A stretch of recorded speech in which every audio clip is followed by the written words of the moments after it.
unexplainable. Never need a match. It's unexplainable. It's unconditional. It's unforgettable. Unstoppable. So intentional. It's so invitable. Indescribable. Hello, hello, and hello. Welcome to his and her perspective. Here at His and Her Perspective, we find common ground to harmonize relationships. And we do that by having conversations like we're going to have today. Hello, brother. Greetings, sis. How are you? I am wonderful. How are you? I'm well. Life is good. It is. It is absolutely an amazing day, and I'm glad to be here. So listen, y'all, we haven't seen y'all in 2 weeks. It's been a long time.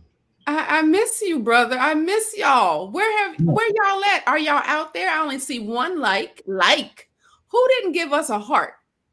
Who didn't do that? Shame. I see Denise Dentley. Happy Sunday. How you doing, sis? Hey, Denise, how are you? How you doing over there? Come on, give us some hearts. Give us some hearts over there. Y'all come on in. Let us know who you are and where you are tapping in from so that we can say hello.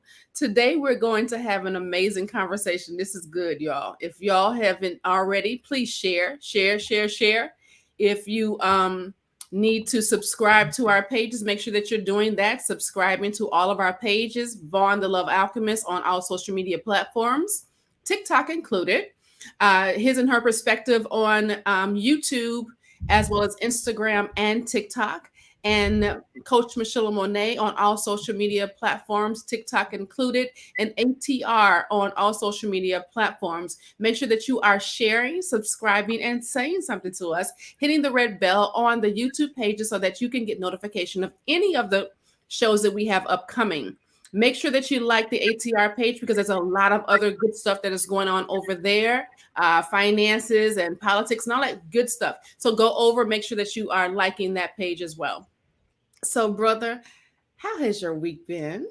It's been good. You know, I've been fighting this monkey, trying to get this monkey off my back. You know, this little cold that I've been having, and I'm doing a whole lot better now than I was the last time we were live. So yeah, I'm happy about that. Good how's stuff. yours? Mine has been really good. I've been really good. I was able to hang out with my daughter yesterday. Today's my son's birthday. He's missing in action, but that's okay. We're gonna hang out with him next week, so I'm excited about that. Yeah. Austin came in over here. We got Denise. Thank you so much for telling us how you doing. We're from the Windy City, Chi-Town in the house. Hey, Desi, how are you, sis? Lovely. It's my lovely wife. Yes. So listen, today we're going to talk about denim and diamonds. Y'all see my diamonds over there? Talk about the denim and diamonds. Is love enough to bridge the class gap? Now, this is interesting. Very interesting, y'all, because I don't think that people really talk about this.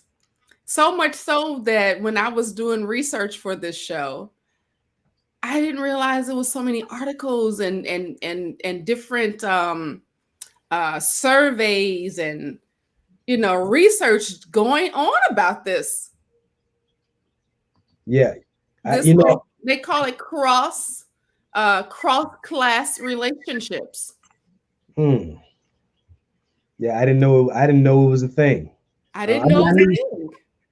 I knew people did it, but I thought it was primarily done, from men to women. I didn't realize how much women actually did it. Yeah.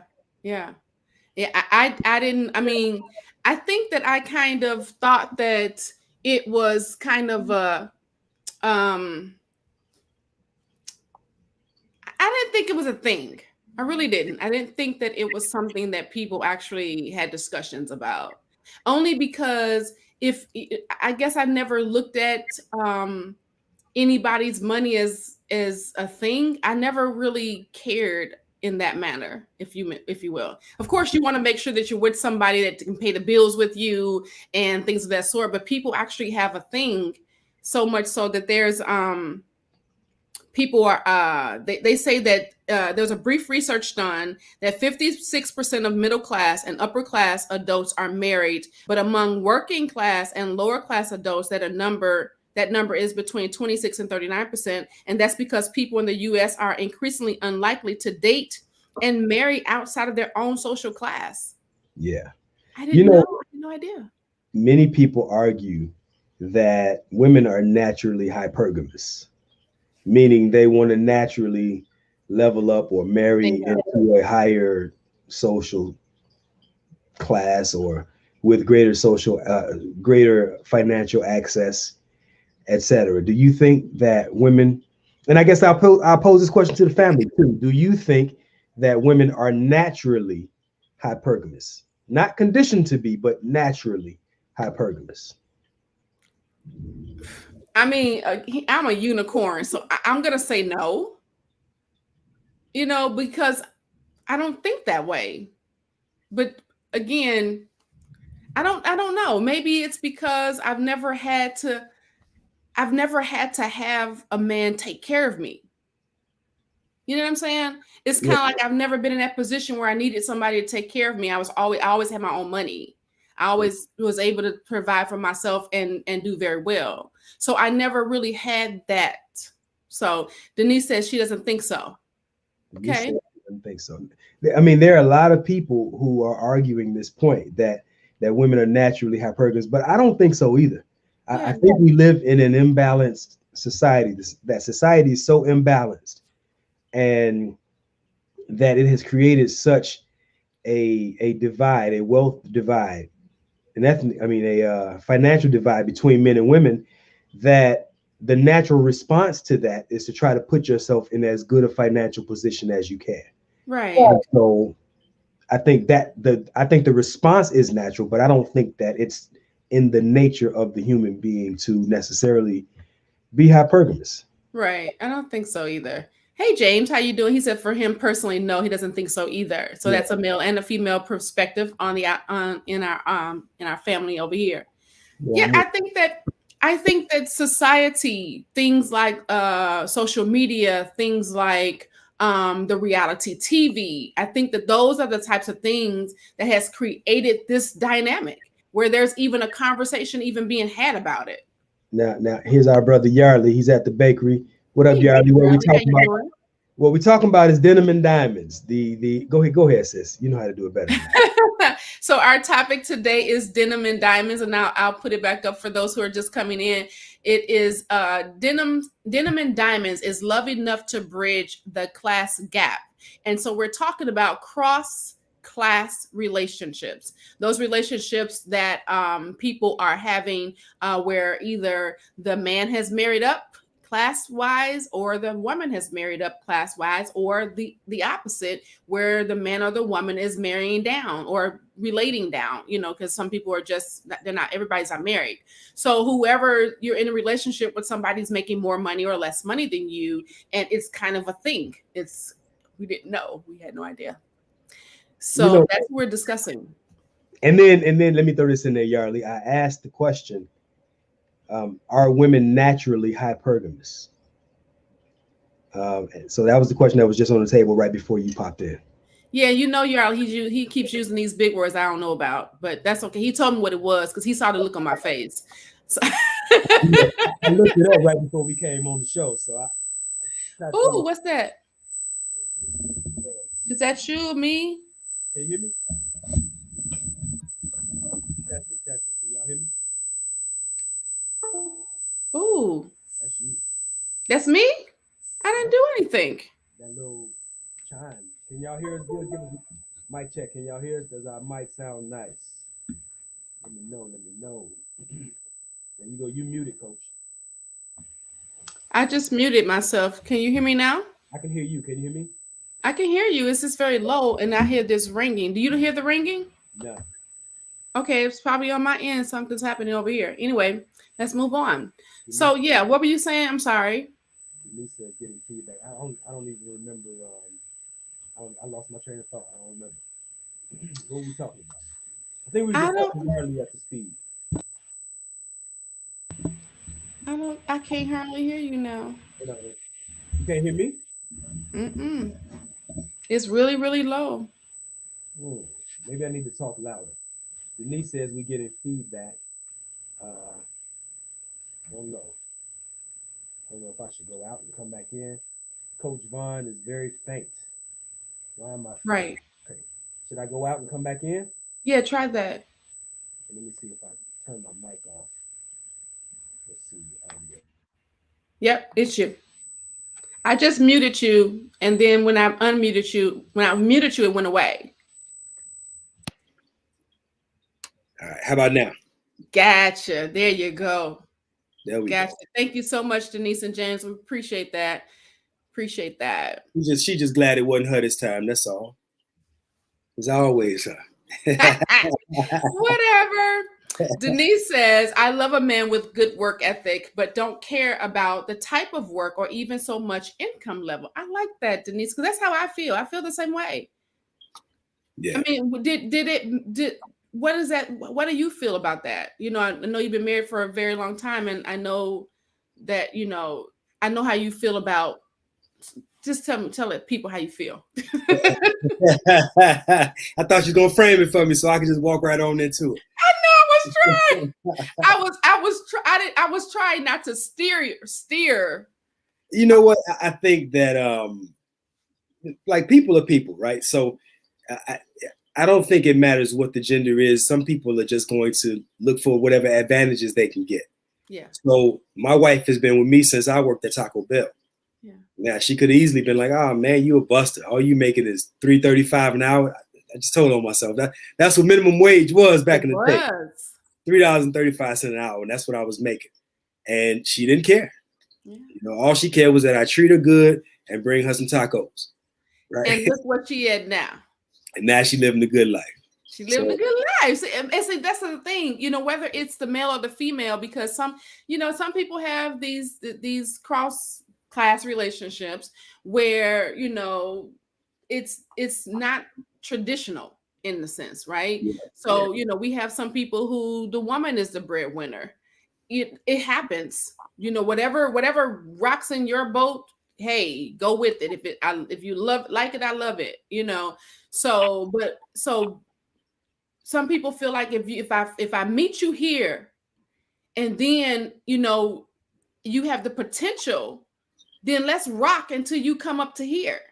Yeah. And that's kind of how I feel. I feel like I don't have a problem with rocking with somebody. Now, at 51, maybe a little bit more. So you got to be stable. You can't be finding your way, because I ain't a cougar. So I'm not going to be dating somebody my son's age. So you can't be finding your way when you meet me. But I don't, I'm kind of like the person that if we have to come together to do it, I'm okay with that. And some people, like I've heard people on social media talking about that it's a simp who is not taking care of his household, where the woman has to meet 50-50. What are your thoughts on that? Man, I wouldn't call him a simp. No, I mean, we're living in a time now where it's not what it used to be. So there was a time where women couldn't work, where women couldn't earn. And now we're in a time where there are a lot of women that are out earning men. So if my wife was out earning me, would I still just tote the note for everything and then allow her to we make some agreement that she keeps all of her money? So my money is our money, but her money is her money. I hear a lot of people promoting that. Yeah. And that don't resonate with me. Yeah. So if we flip that and she's making more than me, she drives a Benz while I drive an Escort, you know what I mean? Or while I drive a Pacer, or you know what I mean? You didn't make Escorts anymore. You get the point though, right? So I'm saying there are a lot of people, and I look, I was coaching a couple that she made more money than him. He's a firefighter, okay. And she was a head nurse. And she had been doing this for like better than 20 years. So I think she was well into the six figures with whatever she was doing. And he was sub 6. Okay. And he paid for everything, all the bills, and she got to keep all of her money. Wow. And that just didn't make sense to me. Like I the way I see it, and I guess a lot of people would argue with me, but the way I see it, the way we've always done it, everything is everybody's. We put it all in the pot. Like I got my own little spinning change over here. She got her own little spinning change over there. But everything that comes into the house is really everybody's, and we go from there. Yeah. So do I think he's a slip if he's sharing 50-50? No, I mean, because these days, people are doing it. Look, there are some women, for instance, like my wife enjoys being home support, housewife. She's always enjoyed that part. But there are some women who just absolutely cannot and will not do that. Some women have to be in the career field, doing whatever it is that they're passionate about outside the home. So she's going to generate her own income, etc. So should she not contribute part of what she's earning? I don't think that's right if she don't. I don't think that's right either. And so then if something happens, now that's where you have people feeling like, well, man, you haven't contributed anything, and now you get to walk away with everything, with all your money intact. So I want to go back to this. You mentioned a few moments ago about there was a time when women couldn't work. And there was a time when women where it was illegal for women not to work. During the time when our men were off to the war, okay, they were giving stipends to all of the spouses of the soldiers, both white and black, right? So what was happening is the black women who were generally working in the white homes as help were feeling like, wait a minute, but I'm getting a little bit more money from my husband's stipend. I'm going to kick it at home and take care of these babies, right? So they started having less workers in the white homes, and they went to these commissioners. It started out, I can't think of what city this was in where it started, because I don't have the whole part of this newspaper because it cut it off. But they went to the commissioner, they went to the mayor, they trying to put in all these ordinances and everything, and made it that the black woman had to go to work, and it was illegal for her to stay home with her children. Just the black woman? Just the black woman. Wow. Because they didn't have enough. It says, regardless of whether they want to or have to, able-bodied Negro women, Greenville, South Carolina. In Greenville, who are not regularly employed are to be put to work, put in jail, or fined heavily. Wow. So I think that, stuff like this lends to those types of things, down the road that we don't know about. Things like, I posted some information about how the CIA had implanted a female Kevin Samuels. Yep. Back in the day. And during the feminist movement, y'all check out my page for that. On my page for that. It's deep because it shows how these different things have been put against us to keep us separate. So all this, concern about how much money he's making, or if he ain't making six figures, I don't want to talk to him, or, she needs to be doing this, or all of these different things are dynamics and narratives that we didn't create ourselves. So, check those things out. Kind of dropping a little bit of nuggets. Yeah. So, let's see. James, did you post any of these? I don't know. No, I just posted a hello or two. Okay, let's see. Denise, there's a question from Denise. No, not that one. Yeah, we saw. Okay, so Yarley says no, because women traditionally married up, they are naturally hypergamous because women go to the biggest and strongest males for reproduction, security, and provision. Social media and reality TV distorts this concept exponentially. That's true. I believe that. Okay. Derek says, peace and love. Hey, Derek, how you doing? Here's a question. What happens when one of you has a drastic change, drop in income, or a situation? That happens. Yeah. And for me, I feel like, I don't have a problem with a man we are 50-50. That's the thing. But what if he lost his income? You know what I'm saying? That happened to me in my third marriage where he was making over $100,000 a year, and all of a sudden they had a situation where there's an injury happened and he got taken out of his job and couldn't go back. So that $100,000 plus income was gone. You know, what do you, I didn't go, oh, this is money. This is my money is my money. I'm making over 100,000 too. You can't come. No, I didn't do that. You know what I'm saying? We had to make some provisions and do a little bit less of things that we were doing, but I'm not going to look at him or shun him because of, you know what I'm saying? Yeah. Yeah. You know, it's difficult in some cases because people want to take little pieces from different aspects of our culture and kind of piece it together into their own little puzzle.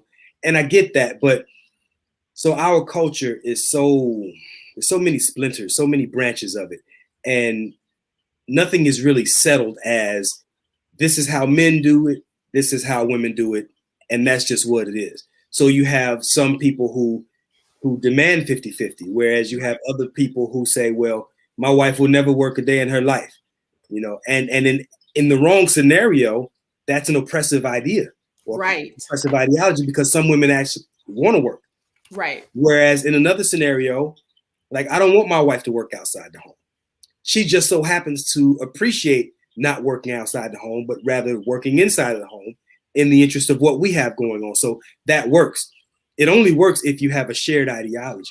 Right. And in this society, that's a little bit difficult because there's so many moving parts and people have so many different ideas. And there's so many reasons that we're finding difficulty coming together as opposed to understanding the bigger reason for us coming together. So right now, I use some chess ideology, right?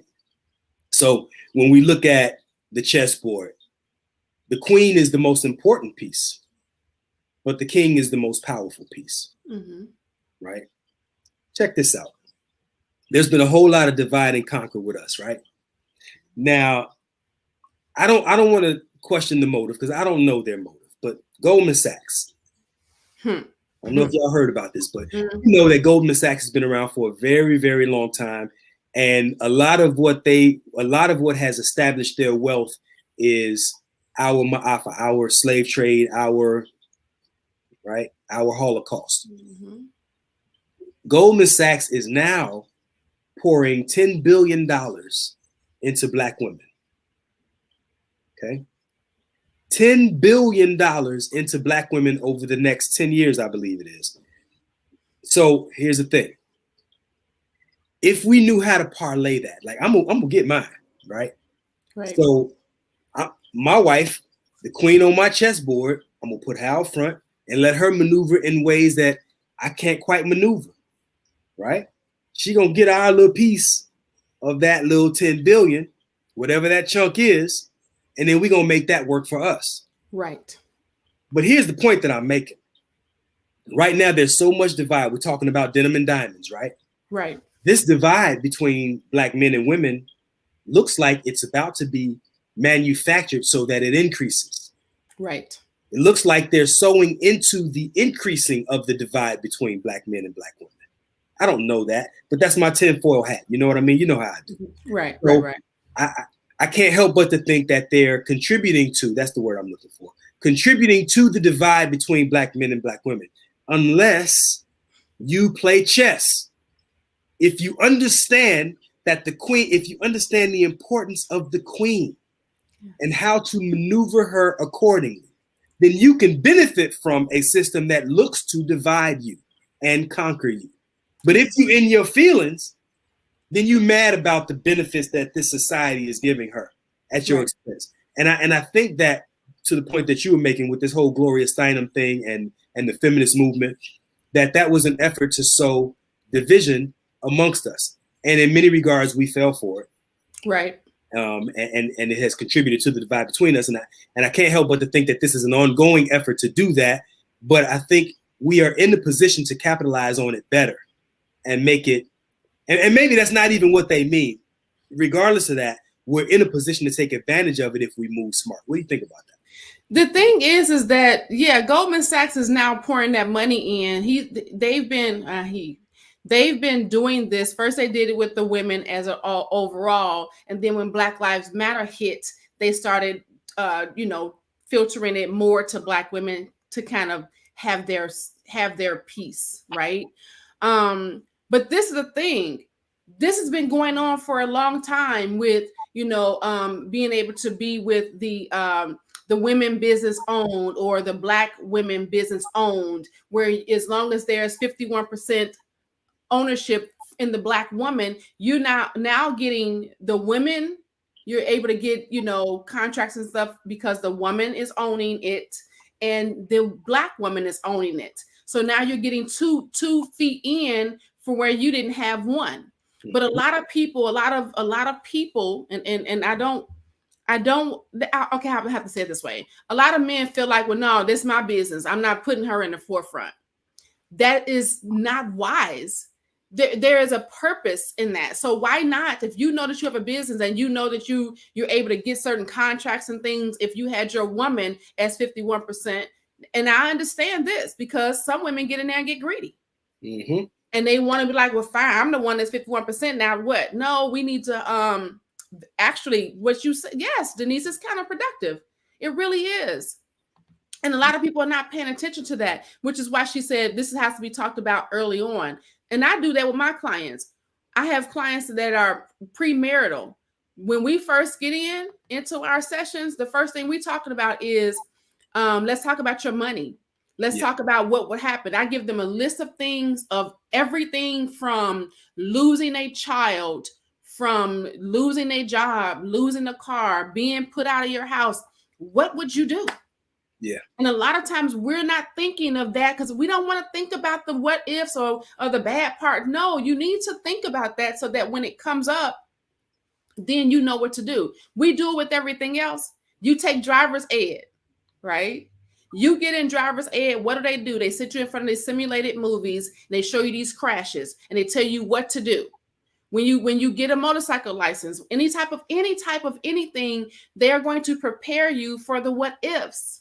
Why do we have a problem with preparing ourselves for the what ifs in the most important thing that we have in our life? You've heard Coach Vaun talk about all the time. 85 to 90% of your life, your whole overall happiness is dependent upon your personal romantic relationship. But we don't pay attention to that. We're too busy fighting each other on stupid remedial things. Who dropped the socks on the floor? Who didn't close the refrigerator? Why you drink my Pepsi? The stupid stuff. Yeah. Instead of trying to figure out how to come together for the betterment of our generations, because we only thinking about this week. Yeah. These people, man, we've been looking for reparations for a long time in this country, right? Yes. And this ain't quite reparations, but if we parlay this thing right, you may never get reparations. I don't think that they're interested in giving reparations. Like I see little games that they play, like out in Evanston, Illinois, right outside of Chicago. They're giving some mock version of reparations, but it's really more like housing vouchers or home vouchers. So they play a lot of games, they dance around it, but they'll never give it to you in the name of what it really is supposed to be. But they do look to manipulate you and do things that if you don't catch on to it, if you're not hip to the game, then it'll be toward your demise. But this is a scenario, man. I wish they would put $10 billion out there, because like I said, my woman gonna be out there on the front line waving her flag. I'm a Black woman with my own Black business. You sure are. Go ahead, right. And that's the smart thing to do. If you know that there is an end, why not? But we're too busy competing against one another, even in relationships. Yeah. Than figuring out how we can come together in a better way. Yeah. So Yarley says, marrying into class often meant certain access comeuppance, is that your new word, Yardley, in societal hierarchy and social order. Business contacts work this way as well. Yeah. And then he says the destruction of the Black nuclear family will be televised. Oh, it's being televised right now.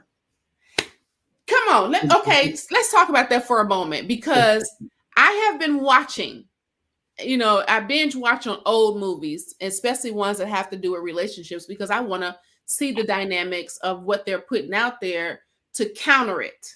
And what I mean by, we have been programmed, we have been channeled, we have been televisioned, all of these different things that they want us to do in our relationship. So I love seeing the fact that here we are in 2021, but I'm watching a show that's from the 1970s or the 1980s or the 1990s, and I'm sitting there going, oh my God, they did a number on us. Yeah. They use Black celebrities such as Hemsley, what's his name? Sherman Hemsley and Louise and Jeffersons and the Sanford and Sons and the newer ones with the Marlon Wayans with My Wife and Kids. And some of the things that we are going through today, they talked about on these TV shows. Give me an example. For instance, I was watching, as a matter of fact, something we're talking about today, I was watching one of the shows, and Jay, the wife, she was a stockbroker. First she was a housewife. She decided that she was bored at home. She didn't want to be at home anymore. So she decided she's going to go out and get this job because she already had a degree. But she was choosing to be a housewife. So she went out and she became a stockbroker. She gets into a position where she gets fired from her job. She comes home, she's throwing a fit because she can't believe that she's being fired from her job. Her husband's all happy. He's sad that she lost her job, but he's behind her back going, yes, I've been wanting her home this whole time. But he was undermining. He was making it seem like her job didn't mean anything. And she was saying, well, but why do you keep talking about my job? I really love my job. It makes me who I am. So words like that, it's my identity. I am a stockbroker. And so at the end, then she figures out that because the boss comes back and tries to hire her back. She goes, no, I don't want to be hired back. She looks over at her family. She goes, no, that's who I am. So it was going back and forth of her identity wasn't with her family. Her identity was being in this corporation because she was beaten. She was the only Black woman in the where she was. So that was her identity. And then when she got kicked out of her identity, she fell back on what her real identity was, which was her family. So you have to hear, I'm gonna have to start writing some of this stuff down because I'm really listening to it. And it's some of the wording that they're using. And it's really, really subtle unless you have, gotten to the place where you realize what they've done already. Yeah. And then you start to listen. There was, things like listening to Louise and what's his name? Jefferson. George. Listening to how she says things like when they first moved into their apartment. And she's like, you over here thinking that you a big man, you just because you got a little bit of money, things like that. Or and it's like it's okay. It was okay for Louise to tear into him and tear his manhood down. Talk about how short he was and talk about how he needed his money to be a big man. Just it's amazing. Some of the things that have been said in front of us on TV, and we're sitting there going, that's so funny. Yeah. It wasn't funny. I'm sitting here like the whole time like this. Well, now we're sitting here like that because we peeping game in reverse. Yes. But back then, we thought it was funny. Yeah. Yeah, it's disrespectful as hell, though. Very disrespectful. The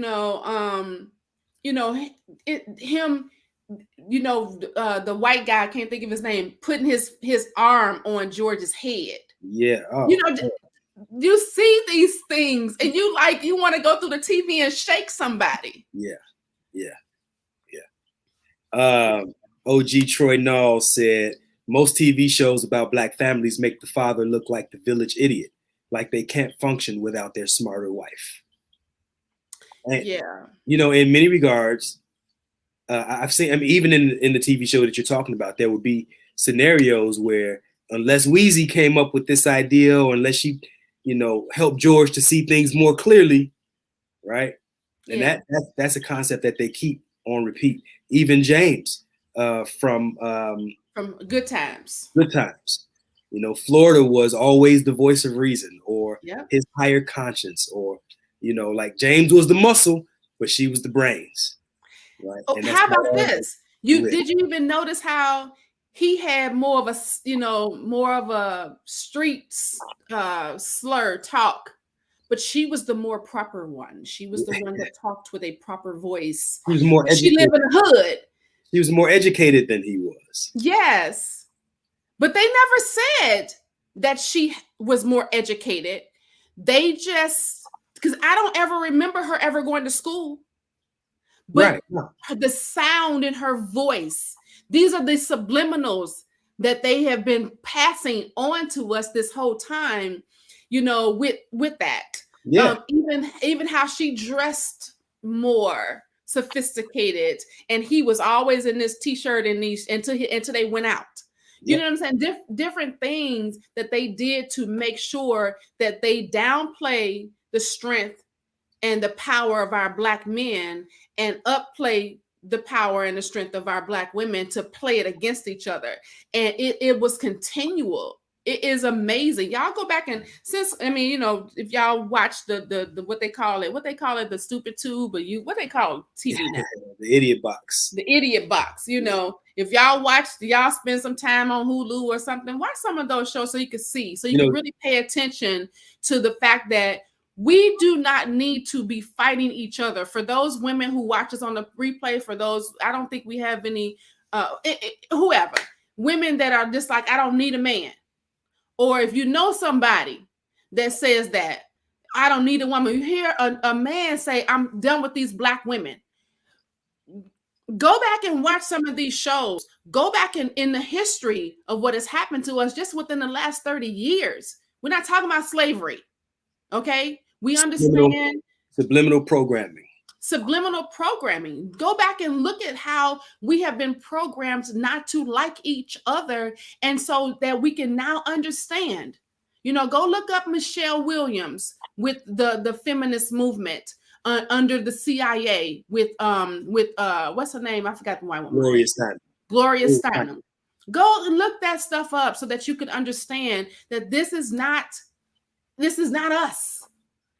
This was planted into our communities the same way the drugs was. This entertainment medium, like all these ideas that we've been entertained by, like we've been through so much, and we've seen so much dysfunction and so much pain that it has taken center stage in the form of our entertainment. And we embrace this entertainment so much that it actually has become a large part of our normal interacting with each other. Yeah. Right? So the insults, when I was growing up, me and the fellas, we used to call it capping. Like the capping has a different connotation now, but back then we used to call it capping or bagging on each other, and whoever could come up with the best put downs, then you were the man, and so demeaning each other is a sport. Yeah. Degrading each other is a sport. Degrading your natural attributes like skin color. Your mama's so black, ... Yes, there you go. Playing the dozens. Yeah, there you go, playing the dozen. That's another word for it. So there's just a whole lot of things that where our pain has been made into this entertainment industry. And it's hard for a lot of people. If you're not able to see with a third eye and listen with a third ear, right? Then you see this stuff as purely entertainment rather than for the programming that it actually is. And it's not until, here we are in our 40s and 50s looking at it in reverse saying, damn, they played us. Yeah. But not realizing that while you were in your 20s and in your 30s, that you were actually interacting with other people that you're supposed to be building with. You're interacting with them based on a lot of these stereotypes, a lot of this joking, a lot of this play. and we disregard each other and misuse each other in many ways, inspired by what we're entertained by. Watch this. There's this Japanese scientist, I talked about this before, Murioto or something like this, and he did this water test. And he spoke to these different, so he had 3 jars of water, right? 3 jars of water. And he spoke different words to each jar. He spoke kind words to one jar. He spoke foul words to another jar. And in the 3rd jar, he just completely neglected, left it alone, right? And then he froze the water and then analyzed the molecules under a microscope. Under the microscope, you could see the effect that kind words had, that bad words had, and that neglect had. So the frozen molecules from the water that he spoke kind words to, the molecules crystallized into beautiful shapes. Some of them look like snowflakes, just all of these beautiful designs and so on, right? Wow. In the one that he spoke harsh words to, I hate you, you make me sick, things like that, the water got dark, murky, the shapes of the molecules were distorted, and they look very unpleasant. And the same thing happened to these molecules when he played rock music or heavy metal music versus classical music on the one with the kind words. So classical music, like Beethoven and all that, had the same effect that kind words had. Wow. Heavy metal had the same effect that bad words or harsh words had. And then the one with neglect had a similar expression as the one that he spoke bad words to. Right? Because some may say that indifference is just as bad as negative treatment. Right? So here's the point. If we are 80% water, right? If we are 80% water, take a look at the effect that our music has had over the past, just in my lifetime. Let's just take my listening lifetime and say 45 years, right? Look at the music, Saving All My Love for You. It's a song about being a side piece. One of our favorite hits, right? Whitney Houston. Right. That's a jam. Right. Yeah. But we're talking about being a jump off, a side piece. Yeah. Then you got every what hip hop started out being versus what it morphed into. Yeah. Right. So when you come into the 80s, Too Short and Ice Cube, we've been blasting bitch hole rhetoric over the airwaves, over the radio waves for 30, 40 years now almost. Yeah. And so you can't refer to your women in an entertainment sense and in a partying sense categorically as bitches and hoes and then expect beautiful crystallized snowflake looking molecular shapes on the other side of that. Right? So what we get is really an expression of reaping what we've sown. Now we didn't do it, right? We just jammed to it. We didn't reject it. Right? We embraced many of us. It's just music, right? It's just entertainment. So much to the point that it used to be you used to call a black woman a bitch and you catch hell. Now it's so welcome that I hear black women calling each other as a term of endearment in many cases, in the same way we might use the N-word. Many of us might use the N-word. So I don't know. I mean, I could go on, but I think you get the point. Even when Luther Vandross, he was talking to a man. Oof. That came out when that came out. That floored me because I used to love me some Luther. I was like, he was talking to men. In all his songs. You say he was singing to a man. He was singing to a man. Yes. And so right here, when Denise says, I'm not understanding how black women can enjoy the Housewives series of reality shows. It makes me so sad to see my sisters behave like this. How about this? Notice, pay attention. Every man that they bring on the show, I don't care who they are or who they're married to, they are the bad ones. They're the ones that's cheating. It has been said that Nene was cheating in the same breath of talking about her husband cheating, but they didn't go off on Nene. They went off on him. Talk about how we didn't watch Kenya be a butt hurt the whole time. Can't nobody stand Kenya. And as soon as her husband come in and treat her the same way she been treating everybody else, he's the bad guy. You know, the just all of this. Every man, the Sheree talking to the man in jail. Not Portia, the lawyer, her husband ended up going to jail. They depicted our men to be this low lives, even with making money. So it didn't matter the class, okay? It didn't matter the class and how our Black men have been depicted, or the Black family has been depicted. We see these people they are millionaires. And like you said, they acting a fool on TV. Yeah. They show us in the news, in the ghetto or the hood, acting a fool on TV. Yep. They show us in middle class to each other, business-wise, acting a fool.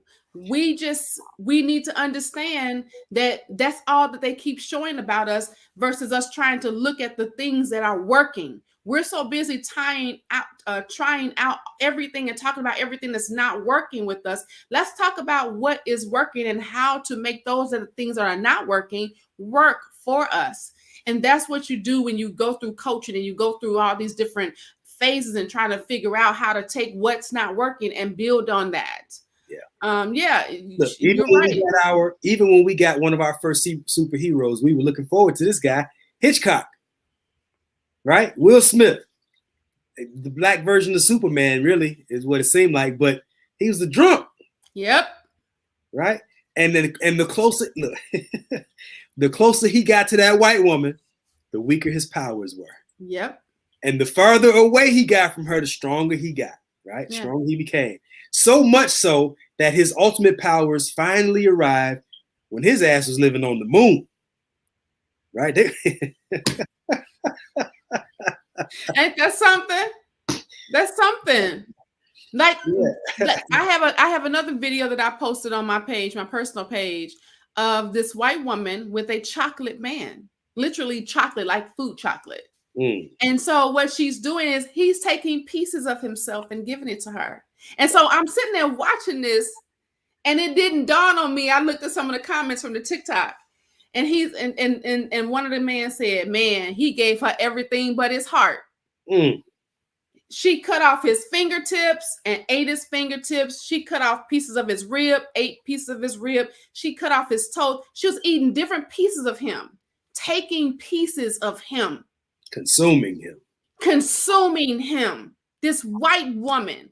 And I am not prejudiced. I have, you know, how they say, I got some white friends. I got some white in my blood. My granddaddy was, you know, so I understand. I'm not that. I was married to a white man. I'm not that. But I still believe that we need to pay attention to what is happening to our community. There is not enough of us. They are trying to tear us apart, keep us apart so that we don't create more of us. Do you know that it takes anywhere from 6 to 7 generations, once we mix, to get us out completely of the bloodstream? Wow. So if people start mixing and matching, right? You got the kids, your grandkids, the great grandkids. By the time they you know, you go on 3 more generations, your blood, the Black person gone. Well, and you know, people do what they do, right? I'm not tripping that. What I'm saying is, I think that there's a promotion of that going on. It is. And as much as anything, that's where the challenge is. That's where the problem is, because you're promoting my disappearance as opposed to allowing whatever natural interactions to occur between people. You're promoting my eradication, my extermination, whatever you might call it. Extinction, right. Yeah. And that's the thing. Many of us, you know, we're not, nobody's teaching us that. Who's talking about that kind of stuff, right? I'm out to dinner with a couple last night, and they just kind of wanted to, you know, so me and my wife, we went and hung out, downtown and went out to dinner, had some drinks, and so many of us, men do it, women do it, but so many people seem to think or embrace these ideas that, well, black men are da da da da, or black women da da da da da, right? And in reality, it's not a black man or black woman issue. It's a people issue. It is humanity. Right? So there are people who lack integrity. There are people who cheat. It's not germane to, like one group does not have a monopoly on that. There are people who are of good character and bad character, regardless male or female, right? But many of these people with the largest platforms, they're pushing these narratives as if one group or the other is so far gone on this, like they're beyond redemption.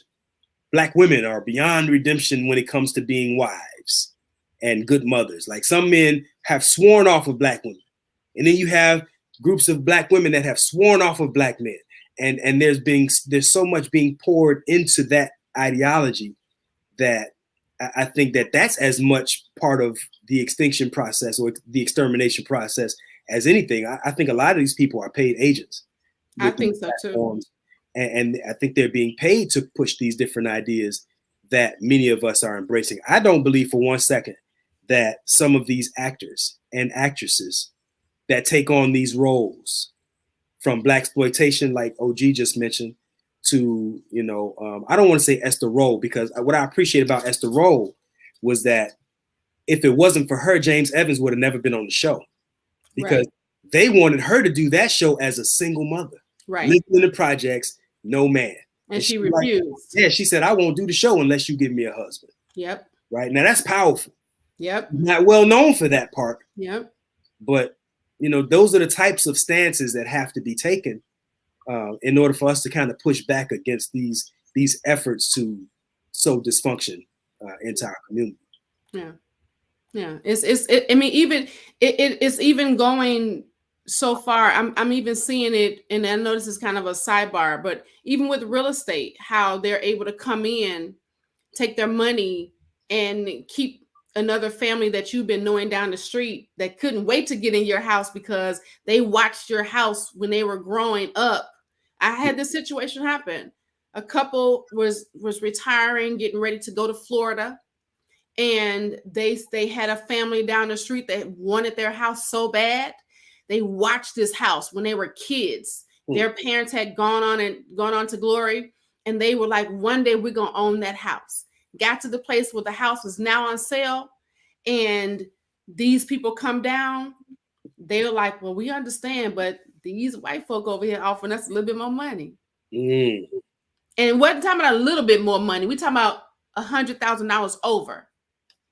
And so these people in this household, in these working class people, couldn't come with $100,000 over, right? They had to be like, man, we couldn't. We've been renting this house, because my parents, they took on a mortgage that we couldn't pay, so now we was renting it. Now we can't own in the same neighborhood that we grew up in because somebody was coming in to. Yeah, so it's deeper than what we know it to be. Yeah, you can own, you just can't own that house. Right. Yeah.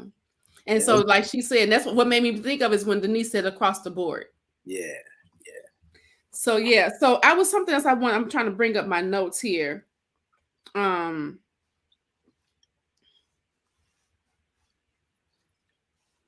we went all the way off the rails with Denim and Diamonds, right? But I know. So this all going in the same thing with the classes. It is. You being able to marry, you being married, you marrying, like, that's really what it is. It's a class. You see, now, if you look at what marriage used to be, now we marry for love, right? But it's always been, originally anyway, I don't even know about originally, but I'll say that marrying for love and for romance is a recent thing. Yeah. It's a modern thing, like the last couple hundred years maybe. But prior to that, it was a business arrangement. I want to say within the last 50 years. So you wouldn't have this Denim and Diamonds idea, 500 years ago, because marriage wasn't about who you loved. It was about families, and you know, it was a merger. Basically, it was the business of love, right? So you're going to get married for business, and if you happen to be able to work it out where you can love each other, fall in love, and all that good stuff, then great. But the marriage was a merger, which is essentially what the root word of marriage is. It's to merge. So, and which is why some of us who, you know, some Black women who are independent, if you will, I can't understand why my grandmother stayed with my granddaddy, because she understood that's what they came together for. They came together for betterment. And that's how our communities thrived, is us making sure that we could go from one class to another, instead of us worrying about cross class relationships or not wanting to be with somebody that doesn't have more than us. We started at the bottom. Now we on top. That's how it was. when you talk about 80% two-parent households, and you know, at least 80% of us, more really, were were poor, right? I mean, we didn't have a middle class for the most part. You were either rich or you were poor, right? So we were marrying in many regards back then for survival. So right. There was no leaving just because I didn't like you. But the problem with that was that many of those arrangements were not healthy. You know, there was a lot of abuse going on, and well, there was some abuse going on. There was a lot of, you know, cheating going on. There was some very dysfunctional, unhealthy relationships. And what else could it be? I mean, you're talking about our culture being interrupted by 300-400 years worth of tragedy, right? Holocaust. So we tried to produce love out of those broken pieces that we were left with, right? Starting in 1865. So I think, and then nobody got therapy. So what choice did you have but to be dysfunctional? But that's true.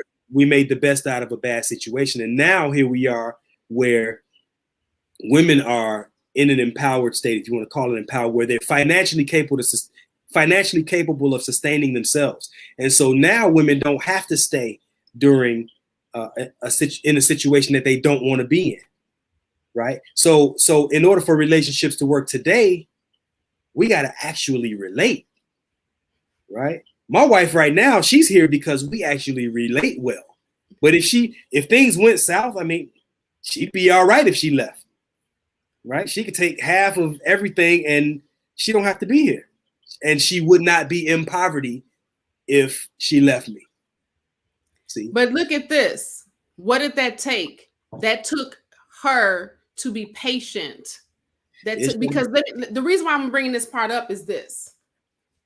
Women nowadays who can sufficiently, independently take care of their financial selves are asking our men who have been taught not to nurture, to ignore your emotions, you know, simps cry, you not a man if you show your emotions, to be, forget, baby, don't worry about that money, just come with me because we're gonna be okay, just come and love on me. You're asking them to go against the grain of how they've been wired. Okay, so then when you don't care about the money, which is what they care about, because they have been taught to equate their manhood with how much money they're making. So if they're not making as much money as her, and she's coming in with all this money, she's got the power, so to speak. Oh my goodness, they're going one little net. Don't let it throw you off your square, sis. I know. So she's got the power, so to speak, right? And so then she's expecting him. I just want him to love me. He is not in his wiring. He cannot focus on that because he's goal-oriented innately. He's innately taught that you go out, you provide, you go out and make the money, you go out and do what you need to do, man, right? And then when you take this woman who can do it herself, who don't even want to ask him to unscrew the pickle jar because she can't do it, she just gonna go buy one of them doohickeys and turn it herself. Instead of says, babe, can you come and open the pickle jar? She can't be a little coy because she just got to do it herself. So you're asking him to go against his wiring. And a lot of women are not paying attention to that. So what? You got the money. So what? You can pay for your own meal. Let him do it. Even if it's at the 3-star restaurant and it's out at the 5-star restaurant, and you normally take these lavish vacations because that's what you've been doing while you were single and living your best life. And so now you meet this man, which is why you won't go cross-classing, if you will, or marrying or relating down. Instead, you need to just let him be the man. And a lot of women are not paying attention to that. So we got to understand the dynamics of this independent Black woman, superwoman syndrome is working against us. Yeah. Because it's asking our men to do something that they weren't wired to do. So much so that the scripture says, husbands, love your wives. When you have to mandate something, I say this all the time. You go into your work and you find a new paper on the wall talking about don't put the aluminum foil in the microwave. You like, okay, who would do that? Somebody did it. Because that's why they got the letter up there, because somebody did it. Right. So we have to pay attention to the fact that if there's a now post say husbands love your wives, scripture says husband love, there's going to be something wired in him that's going to tell him, no, this is my love. I love by paying the bills. I love by cutting the grass. I love by taking the garbage out. I love that. That's what love. And then the father said, no. Do it this way, sacrificially. Well, what does that mean? That means sacrifice the wiring to show her way. We're not paying attention to that. And the men don't know how to do that unless they've gone through the processes, unless they've gone through the channels to make sure that they can heal from some of the things they've been told when they were younger. Wow. It works against us. So it should say, love your wives, and then in the very next verse it should say, wives, be lovable. It does say honor your husband. Wives, honor your husband. It does say that. Yeah. But we not doing that. And again, they're good at papers. Why you put it on the paper? Because the father knew that the woman would have a problem with that. But part of the challenge that we're facing too is that our community is the least self-sufficient community in the country. So in the white community, white people produce more jobs for white people than anyone outside of their community can produce for white people. Yeah. In the Asian community, the Asians are more responsible for employing more Asians than anybody outside of the Asian community is employing Asians. Yeah. Same thing with Hispanics. We are the only demographic, we are the only ethnic group who is not primarily responsible for employing ourselves more than people outside of our group employ us. So we have to look to other groups to not only, let me say it this way, we are looking to other groups to not only employ themselves, but also employ us, because we're not employing our own group. Now, that's not happening in a vacuum. Much of what we built has been destroyed. And if we had been left to our own vices, then we would be providing more jobs for ourselves, just like every other group is. So I'm saying all that to say this: when you find the $10 billion offer to Black women by Goldman Sachs, when you find that Black women are, in many regards, fending for themselves, it's not because Black men are innately inept, unable, incompetent. It's because so much of what we've built and so much of what we've tried to establish has been destroyed by our very own government, that we keep having to reset and keep having to reset generation after generation after generation. And in every reset, something is lost. Yeah. You don't get that continuity of, grandfather passing down to his son, down to his grandson, and so on. Everybody, we got so many families that are starting from scratch. Mm-hmm. And other groups aren't having to start from scratch every generation the way we've had to. So this creates scenarios where our women aren't able to rely on us as much as other groups women are relying on them.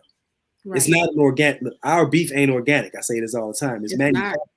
It is. It's manufactured. So yeah, we've been saying that for we're fighting a narrative that we didn't create. Yeah.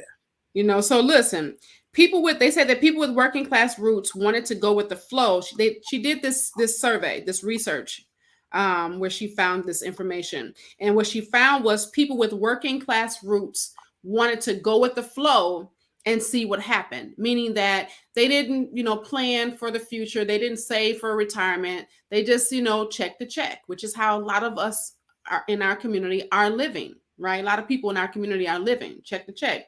But spouses with middle class backgrounds wanted to manage their resources by planning, meaning that those backgrounds they came from, that they watched their parents go check the check, they typically fell into that. Some of them skated from that and then said they didn't want to live that way, but then they end up in a better position, but they still wanted to manage because they want to control those resources. As with people with more money, they kind of like people with more money want to manage it, and people with less money want to just kind of go with the flow because they don't have enough to be able to allocate to different things. So what's your thoughts on that? Do you believe that that people with working class roots tend to go with the flow and people with middle class manage more, or look into trying to figure out how to manage more? So I've been having this discussion. It's ironic that you would ask me that question, but I've been having this discussion lately where I think it's a law of averages, right? So, and every group has their average, their own averages. So let's say, for instance, in the Asian community, the education is highly stressed, right? So they have a higher tendency to do well in school, like math and the sciences.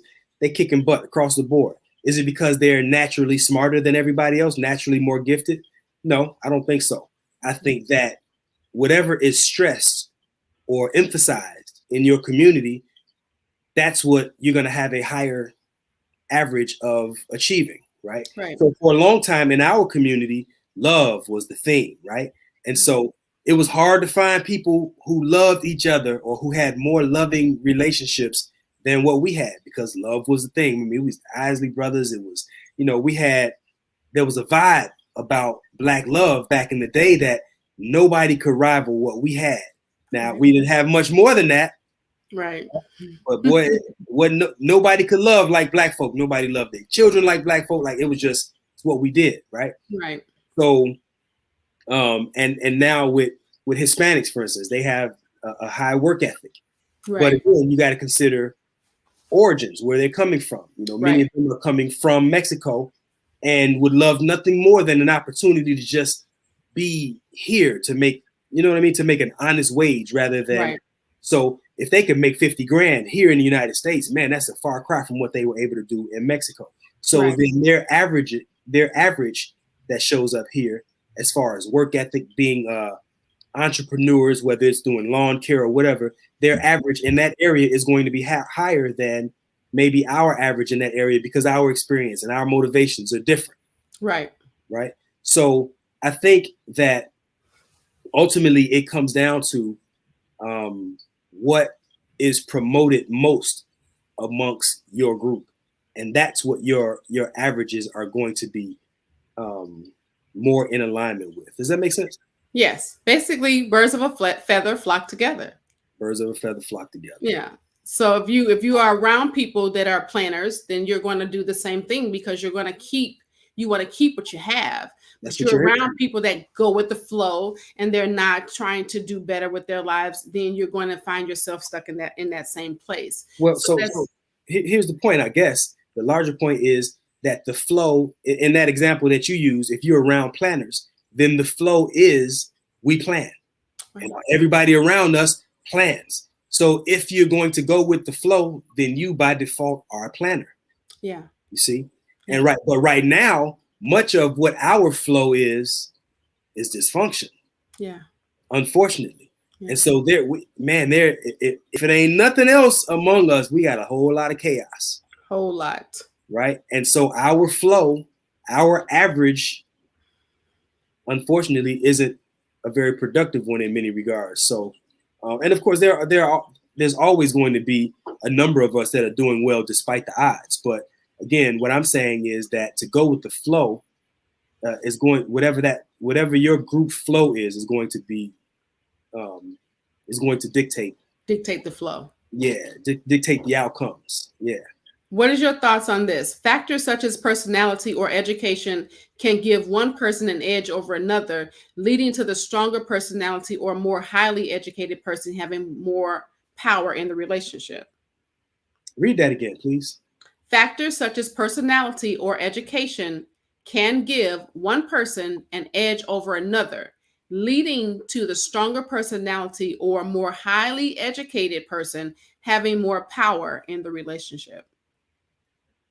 You know, to me, it sounds like another thing that pits one against the other. Yeah. Like the relationship is a competition rather than a cooperative effort. Right. Look, I'll be the first to admit that there are, even with as smart as some people like to tell me that I am, and I think I'm okay, right? I think I'm at least average, maybe even a notch above average, right? I'm not afraid to admit that in many regards, like my wife is silent. She don't say a whole lot, but in many ways, she's smarter than I am. That doesn't threaten me. That's an advantage for me. Right. Because if you think I'm smart, man, wait till you see what she's doing. And that makes our team stronger. Right. I'm not looking at her like, damn it, how dare you threaten me with your smart. Like, right. If you're on my team, like, that would be like Scottie Pippen getting mad at Michael Jordan because Michael Jordan was as great as he was. No, man, we both own the Bulls. So that means if you win, I win. Right. Right. So when you have these different things where you're approaching a relationship from a standpoint of I'm more powerful than he is or than she is, my personality is better and shines brighter. I think those are divisive perspectives rather than complementary or even harmoniously congruent, if I could pull that $5 word out, right? So, yeah. And that's why it works really well when you talk about all money is our money. Yeah, all money in. Yeah. So when you start saying when you're trying to divvy up, like you're at a table with a whole bunch of friends and the check come and y'all looking and see how much you did. How much was the total? Is 1, 2, 3, 4 of y'all split it 4 ways. Hey, look, if I had the onion rings, I ain't paying for nothing but the onion rings. No. You know what? I'm just playing. Okay, with you be like, Look, I paid for the whole check last night. And sometimes, but you know what? Sometimes that may even be necessary in relationships for that person just to say, you know what, I'm going to do this. I'm taking care of this. I got this. So that even when the person is making less, so that the person that's making more can say, oh, wow, so you in this with me. We in this together. Because if it doesn't come across that way, then people don't feel safe, which is one of the problems that is happening in our community and relationships. The man doesn't feel safe and supported. The woman doesn't feel safe and protected. So if we're sitting there fighting the same thing, all trying to get to safety, we're trying to get to the very same thing, and we're not paying attention to that. Men and women, I'm gonna say this, and a lot of people ain't gonna agree with this, I know, because there's always something being promoted with how different men and women are, right? Men are logical, women are emotional. Men want the respect, and women want love. Like all these differences, and I'm saying that men and women aren't nearly as different as what's being advertised.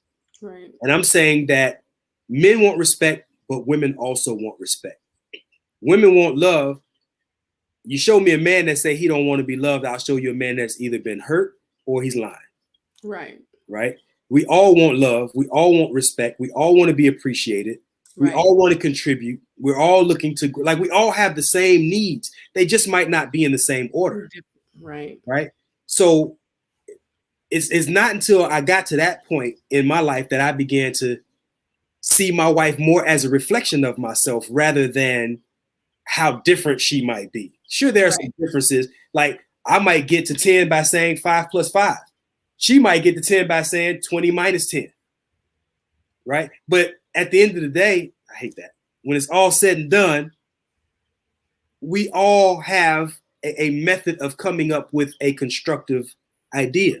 Right. We all have the ability to come up with constructive ideas and ways to be productive people. So, and we don't want very different things, just maybe, like I said, in different orders or maybe different or varying amounts, etc. So I think that if we began to look at each other more as a reflection of ourselves rather than looking at somebody that's totally different. Oh, women just they just this, and men, oh, they just no, not really. We're not opposites, we're complements. Right. Like what is when you think of a situation in your relationship, you know, and you're going through something, how do you think, step outside of yourself, how do you think your partner would think, feel, or respond? Yep. And if you start to think that way, how would they think, feel, or respond? And if how about this? If you can't come up with an answer, you don't know your partner enough, and then you need to start doing some more researching on your partner. Yeah. But if you can step back and say, they would respond this way, they would say that way, they would feel this way. Now you can take yourself out of the situation and start being understanding, then seeking always to just be understood. That is one of our major issues. Everybody want to say me, look at me, instead of somebody saying, put your hand down, man, put your hand down, woman. Let me figure you out. Let me pay attention to you. Let me think on how I can help you. Because if you are helping me and I am helping you, everybody getting helped. If I'm loving you and you're loving me, everybody getting love. If I'm respecting you and you're respecting me, everybody getting respect. We are so busy going, no, respect me. It's about mine. And you better treat me the way I want to be treated. How about I treat you the way you need to be treated, not the way I want to be treated, because we don't even know how to treat ourselves. We don't know how to love ourselves. We don't know how to respect ourselves and value ourselves.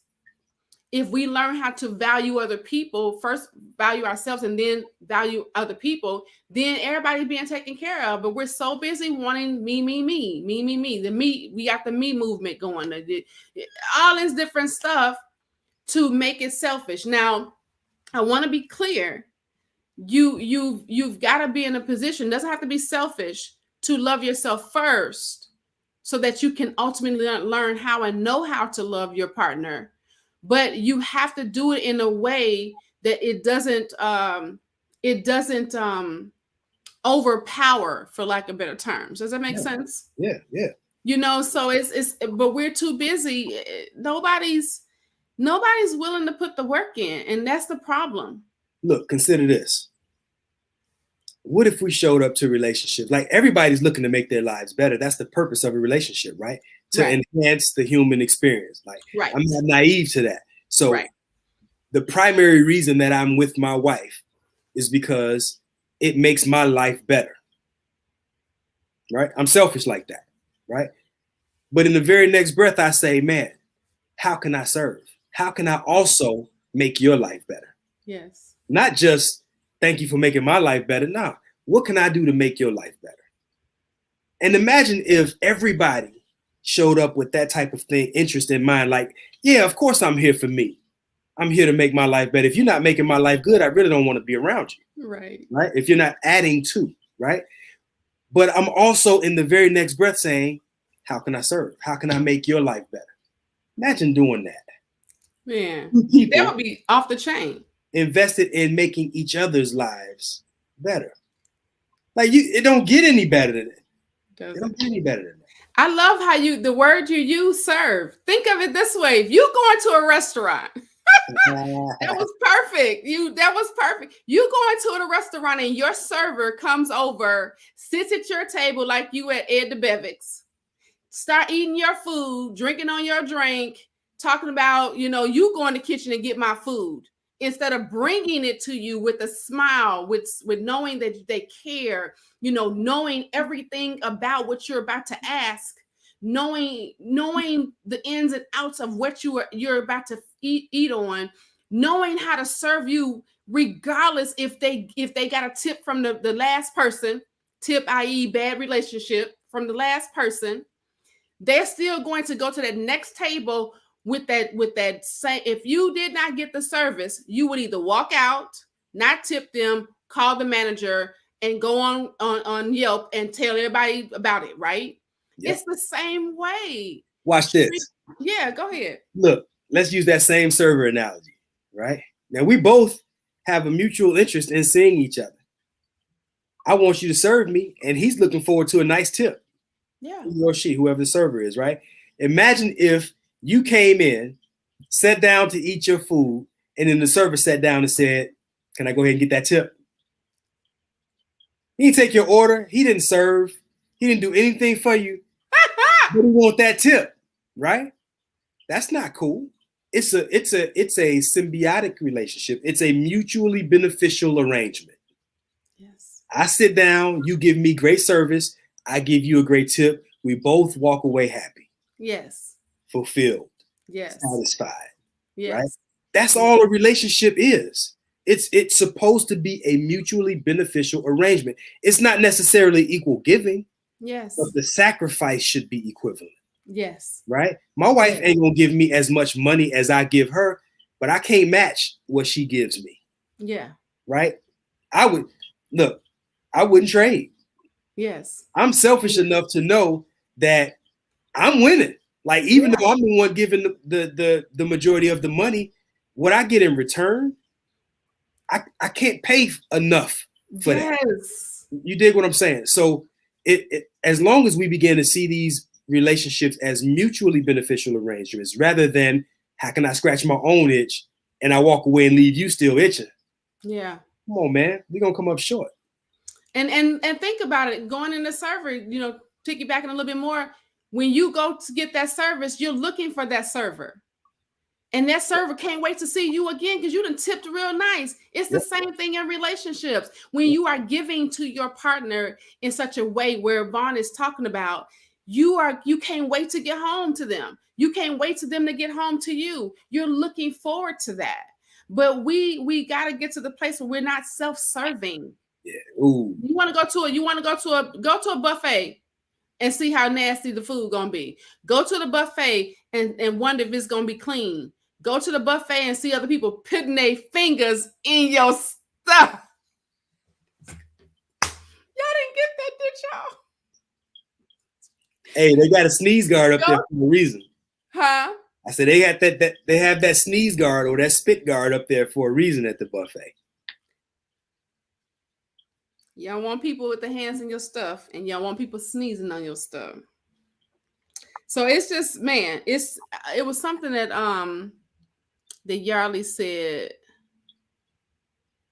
He asked me, do I thank my wife for making me a sandwich? And I look, as corny as it might sound, she's been making me a sandwich for 33 years. And I thank my wife every damn time that she does something for me. And not every time that she does something for me, because there are times where even I can have a lapse, right?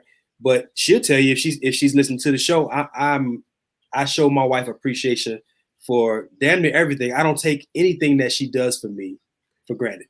That's key. And that's the thing that a lot of the men are having a problem with nowadays. And whatever little that they're doing, that they're not getting the appreciation, and vice versa. The woman's feeling like, well, shoot, I'm the one. There's this TikTok going around where the man is yelling at her and she walks up to him. Don't you ever talk to me like that. I'm the one that bring life through these legs. Something like that, she says.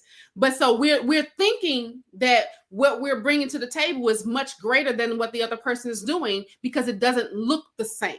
Mm-hmm. Stop looking for it to look like the same thing. It's not going to look like that's where I was going. Yarley says that men express their love by providing resources, security, and protecting their families. We cannot love like women. They will never. If your man is loving like you, wonder if he's just like you. May as well have a girlfriend. You know, If he doing it, look, girl, you better check. my wife just said, yes, you do, and I appreciate you for it. Look, Yes. now that's one thing that she's good at. So if I work overtime, you know what I mean? Like, I'm not looking for her approval or for her to put a battery in my back for that. I'm doing that because it, if the opportunity presents itself and I want to do a little overtime, I'm gonna do it because it puts us in a better situation, right? Puts us in a better position. And without fail, she'll be like, man, I really appreciate, what you do, the sacrifices you make, blah, blah, blah. That, even though I'm not looking for it, she put that little battery in my back and I, rub my shoulders, you know what I mean? So I can go back out here and fight again. Rub my shoulders, And I think that even as much as I like to think that I don't take her for granted. Now, there are probably times that I might not say thank you or, whatever. I don't know. She said I do, so maybe she feels good about that. But to the best of my ability, I try to be appreciative. I try to express my appreciation, and she does a good job of it too. And I think, like I like to say that it's not we're not doing good because we do extraordinary things. We're doing good because we do ordinary things more consistently than most people. And showing somebody appreciation is not extraordinary. Right. This is an ordinary thing. You say thank you to complete strangers. Why wouldn't you be able to say thank you to your own wife or husband? Or boyfriend, girlfriend, if y'all ain't made it that way yet. Yeah. It is. I mean, you got to pay attention. So many people are trying to love their partners, their mates, their husband, their wife, their boyfriend, their girlfriend, the way that they do, rather than finding out how your partner love whoever your significant other needs to have that love. Is it words of affirmation? This is real, y'all. Some people don't believe in the 5 love languages, but it's real. Whether you put a title on it or not, how does your person love? How do they need to be loved? They may not ever need a gift, ever. They just may need you to say thank you. And that would just, like you said, put a power back, superpower. They became the Hulk. Charge me up. Charged. Or they may say, you know what, man, you haven't brought me anything for, I didn't get no gifts, nothing. And it could be something so small as a little candle. The fact that you took out your time, your energy, and you thought of them, whatever that case is, you've got to start to think about that. And a lot of people are not, I'm going to love you the way I love you. No, then you're going to be single. Yeah. Or miserable. One. Which one? One of the two. Yeah. So. Look, I don't put gas in my car because I like the way gas tastes. Right? I put gas in my car because my car needs gas. Yeah. Right. If I buy my wife chocolate to show her how much I appreciate her, she may look at it and appreciate the gesture, even if she doesn't like chocolate. Yeah. So I can have the greatest intention. I can say, let me give my wife some chocolates. But if she don't like chocolate, then it doesn't quite hit the spot the way that I meant to hit the spot. Right. So I'm buying these chocolates and she's going to say, thank you, I appreciate that. But those chocolates are probably going to sit on the shelf. But if I buy her something that she really likes, like strawberries, wife loves. Now, if I give her some chocolate covered strawberries, now that's going to hit the spot. Right. And then she will not only be appreciative, but she'll get to enjoy the fruit of my spirit, for lack of a better term, right? Yes. And it resonates a whole lot deeper because I was thoughtful enough to not just give her something, but to give her something that she can feel. That she can feel. And that's the thing. If you are doing something consistently and it's based off of what you want to do, ask yourself, is this what you want? Even it's nothing wrong with, and I tell my clients this all the time, check in with your spouse, your significant other.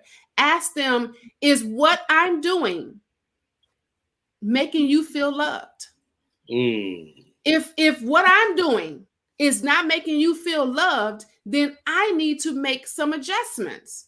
And if you're not making adjustments, then there's a problem.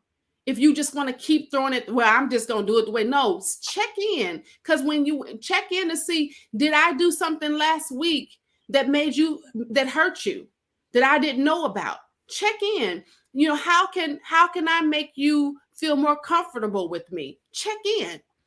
We have gotten to the place of I'm grown. Like that term to me is kind of like an antidote for people wanting to be lackadaisical or wanting to be mediocre in their relationships. I'm grown.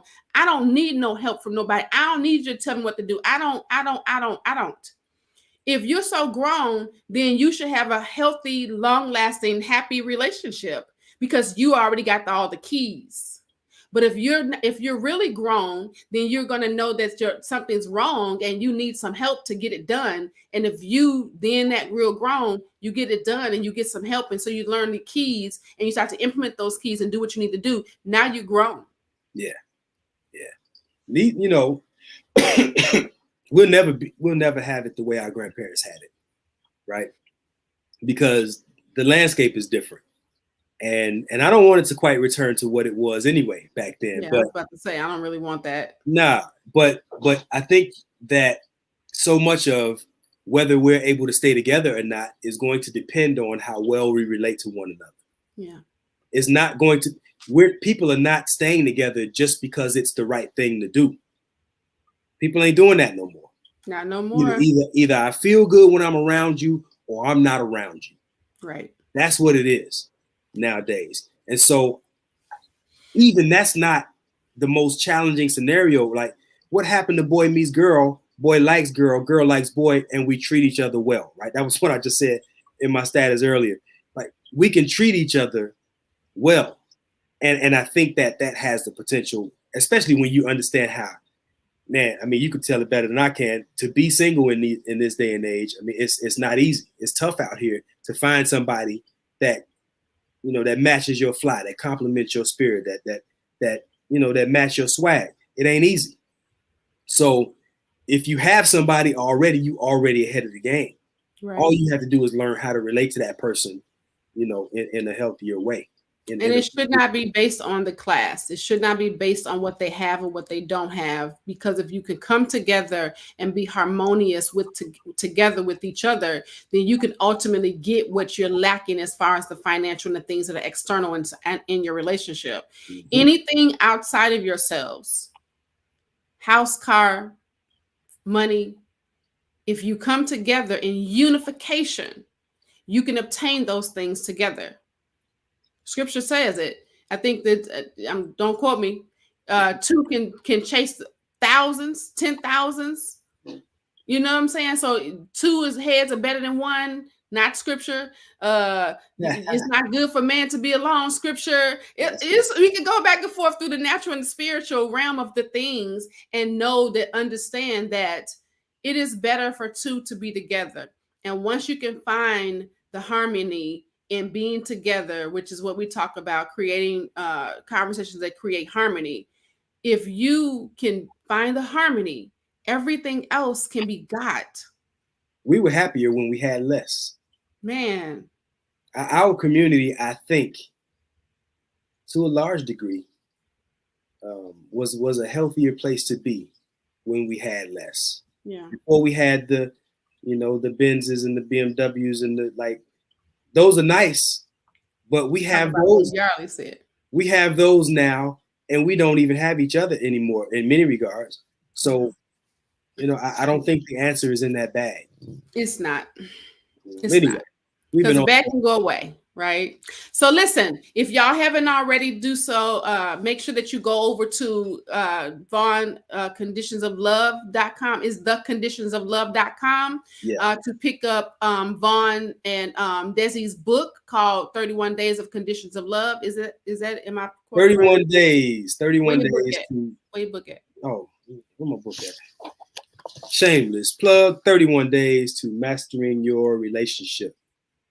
The Heart Work book, written by yours truly, me and my beloved Desiree. Yes, go over and pick up that book. It's going to help you in 31 days. You're going to be in a greater position than you were the first day. So go over and get that book. If you're looking for some help with your confidence, learning how to deal with rejection. Rejection saved my life. 15 transformational keys on using rejection as fuel. Fuel stands for, it's an acronym that stands for faith upgraded to exponential levels. Go over to www.coachmichelamonè.com. Pick up that book. I'll send it out with some goodies in the bag.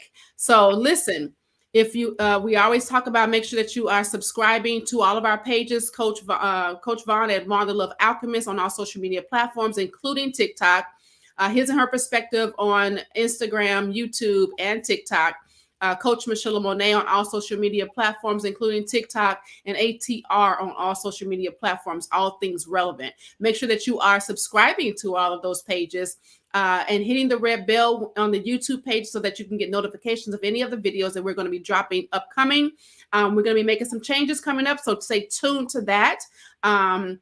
For next week, in the middle of the week, we'll let you know how that's going to go. But we really want to make sure that we are giving you the updated information and things that you want us to talk about. So if it's something that you want us to discuss, please make sure that you go ahead and email us at harmony@hisandherperspective.com so that we can discuss that. If you want Coach Vaun and myself, or Coach Vaun or myself to coach you, reach out to either harmony@hisandherperspective.com for both of us, or our perspective pages on the DMs, so that we can reach out and help you with whatever challenges that you're having in your relationships. Because that's what we're all about. We really want to make sure that you are doing well in the things that you need to do well in. Let me go ahead and drop my stuff in here while Coach Vaun. I just shared the YouTube page. So that's okay. I guess I should have shared our websites too. Yeah. Yeah, my fault. You're doing it now? Yeah. That was sure is Coach Michelamonè. Yes. Thank you all so much. We appreciate you. For those who are going to be watching the replay, we appreciate you. Please make sure that you're commenting, and sharing. Thank you so much, Desi, for that. Thank you, Yarly, for that. We appreciate you all. Make sure that you all are going ahead and I'm sorry, I just lost my train of thought. It just froze. Oh, sharing, because sharing is caring. I was trying to get this because it's only going onto your page. It's not going out. I don't know why. See. Maybe because I just got out of jail and they're not letting me have full access. That's okay. Let's see. Yours is I was not a good citizen this week, family. So yours is www.the conditions of love, right? Yeah, www.theconditionsoflove.com. Yeah. I wasn't a good citizen this week, fam. So they punished you, man. There we go. And then I was trying to get our YouTube page. Y'all can find us on YouTube as his YouTube. I'm just going to put this in there because I don't know that we haven't gotten. If y'all can help us get to 100 subscribers, which we're not that far off, we can get our own URL for YouTube, but we're not there yet. Okay. Yeah. So it's the His and Her Perspective show. James said he in jail too. You say what? James he in jail too? Yeah. Oh. Yeah. You. Let's see here. So we appreciate that. Thank you all so very much. He said, sign Danielle. Oh, that was Danielle. Okay. Danielle is in jail. So she's looking from James's page. They watch it together every week. This couple, our couple that we coach together, they watch our show. And they learn a lot from our show. So we really appreciate the support. Thank you so much. So you want to get us on out of here, brother? Yo, y'all could have been anywhere in the world, but you are here with us. And for that, we are eternally thankful. We love y'all. We love you. Peace. Bye.